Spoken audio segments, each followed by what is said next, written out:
ಎಲ್ಲರಿಗೂ ನಮಸ್ಕಾರ. ನಾನು ಸಾನ್ವಿ ಯು ಆರ್. ಈಗೊಂದು ಕತೆ ನಿಮ್ಮ ಮುಂದೆ. ಒಂದೂರಲ್ಲಿ ಒಬ್ಬ ರಾಜ. ಆ ರಾಜನ ಆಸ್ಥಾನದಲ್ಲಿ 3 ಮಂತ್ರಿಗಳಿದ್ದರು. ಅವರಲ್ಲಿ ಯಾರು ಒಳ್ಳೆಯವರು ಯಾರು ಕೆಟ್ಟವರು ಎಂಬುದು ರಾಜನಿಗೆ ಬಹುದೊಡ್ಡ ಪ್ರಶ್ನೆಯಾಗಿತ್ತು.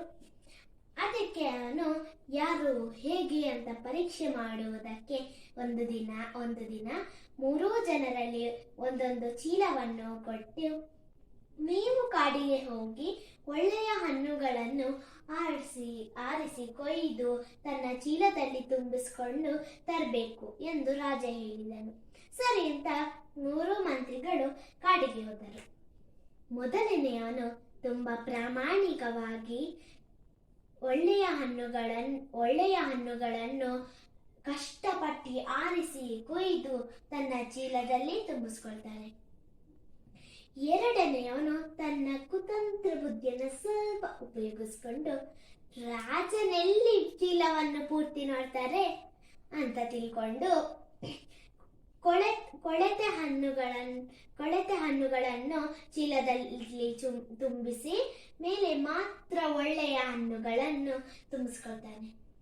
ಮೂರನೆಯವನಂತೂ ಕೇಳ್ತೀರಾ, ಅವನು ತುಂಬಾ ಸೋಮಾರಿ ಮತ್ತು ಕುತಂತ್ರಿ ಆಗಿದ್ದ.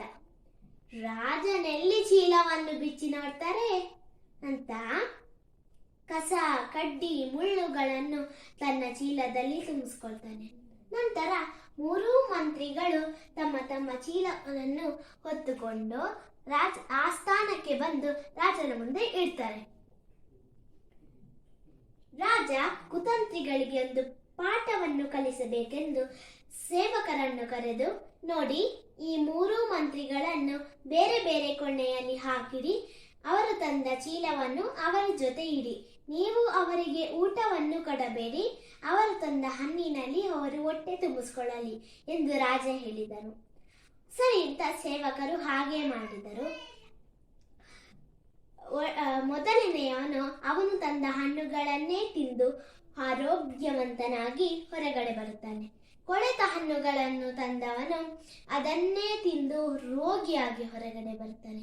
ಬರೀ ಕಸ ಕಡ್ಡಿ ಮುಳ್ಳುಗಳನ್ನು ತಂದವನು ಅದನ್ನು ತಿನ್ನಕ್ಕಾಗದೆ ಹೊಟ್ಟೆ ಹಸಿವಿನಿಂದ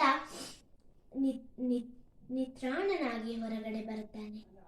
ಸ್ನೇಹಿತರೆ, ಒಳ್ಳೆಯ ಕೆಲಸಕ್ಕೆ ನಾವು ಒಳ್ಳೆಯ ಕೆಲಸ ಮಾಡಿದರೆ ಒಳ್ಳೆ ಪ್ರತಿಫಲ ಸಿಗುವುದು. ನಾವು ಕೆಟ್ಟ ಕೆಲಸ ಮಾಡಿದರೆ ಕೆಟ್ಟ ಪ್ರತಿಫಲ ಸಿಗುವುದು. ಧನ್ಯವಾದಗಳು.